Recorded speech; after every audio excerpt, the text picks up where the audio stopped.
ஏப்பா கொடை வச்சு ஏப்பா கொடை பிடிச்சு வந்த? ஏன் மைனர்?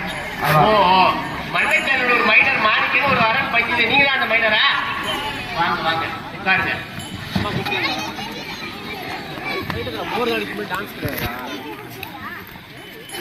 மைனர் மாணிக்கம், என்ன படிச்சிருக்கீங்க?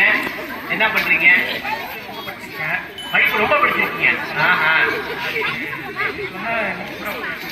ஓஹோ ஆஹா. எட்டாம் கிளாஸ் எட்டு தடவையா? 15 தடவை. நீ கம்மியா சொன்னீங்க. 15 தடவையா? சரி சரி. சொத்து பத்தலாம் கிழக்கா? என்னப்பா பண்ற? இல்லையா, கண்ணு போட்டுருவனே. சரி சரி சரி. கிழக்க கிழக்க 2 கப்பல் போயிட்டு இருக்கு. ஓஹோ தண்ணிலாம் எடுத்து ஓடுமா? கடல்ல போகுது. சரி சரி. கடல்ல போயிட்டு இருக்கு. ஊர்ல மணச்சலூர்ல எட்டுன மட்டும் நல்லா இருக்கு. ஓஹோ மணச்சலூர் அடிச்சிருக்க ஃபேமஸ் ஆச்சையா? நிறைய விளையுதா? நிறைய விளையுது. 3 போகம் விளையுது. அது ஆத்து பசங்கமா சொல்லவே வேண்டியது இல்லை. வருஷம் 365 நாள் ஒரு சமயம் கோயில் வேலை இருக்கும். சரி சரி சரி. வேற சொல்லுங்க. வேற எதுவும் இருக்கா? எனக்கு பண்ணையில 1000 மாடு, 1000 குதிரை. உங்களுக்குலாம் சரியா போயிருக்குமா? ஆடெல்லாம் வித்துருக்குமே.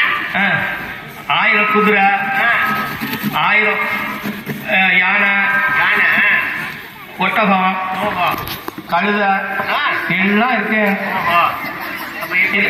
உங்களுக்கு நல்ல கழுதை, நல்ல கம்ப்யூட்டர் தெரிஞ்ச பொண்ணா வேணும். ஒரு சரஸ்வதியா வேணுங்கிறீங்க? ஆமா ஆமா. பொண்ணு எப்படி இருக்கணும் தெரியுமா? எப்படி இருக்கணும் பொண்ணு? அமலா பால் மாதிரி இருக்கணும். இல்லைன்னா ஆரோக்கிய பால் மாதிரி இருக்கணும். வாலிபால் ஃபுட்பால்லாம் இருக்கு, அது மாதிரி இருக்குமா? அது 8 வரைக்கும்ல. சரி சரி சரி. அதனால ஐஸ்வர்யா தான் பரவாயில்ல, சாய் பள்ளியா இருந்தா பரவாயில்ல. சரி சரி. ஏன்னா நடிகை தான் வேலை இருக்கிறாங்கன்னு நம்ம அது மாதிரி பண்ணதான் கட்டணும். சரி சரி. மைனராச்சா? சும்மாவா? சரி. நீங்க எதிர்பார்க்கிற மாதிரியே நல்ல ஒரு பாலா பாலா அமலாப்பா. சரி சரி சரி. நோட் பண்ணிக்கிறேன். அமலாப்பால் மாதிரியே நல்ல ஒரு பாலா டிகிரி பால் மாதிரி சித்த வெள்ளையா. சரி சரி.